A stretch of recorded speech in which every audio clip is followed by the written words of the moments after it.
I discovered a brand that has solution to every coat concerns. Yes, you heard me right. All Systems PH got you covered.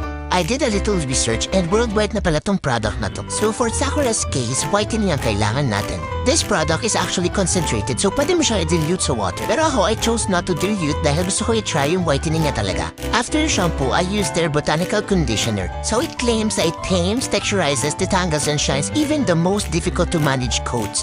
And wow ha, I was surprised. Super lambot agad ng hair ni Sakura. So after bath time, syempre kailangan natin i-blower. And I'm actually surprised habang sinusuklayan kasi si Sakura talaga yan yung pinakaayaw niya sinusuklay.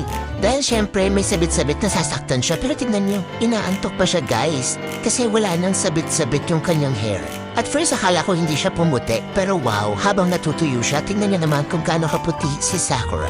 This product is really good, super lambot talaga. So guys, if you wanna try it, click the yellow basket.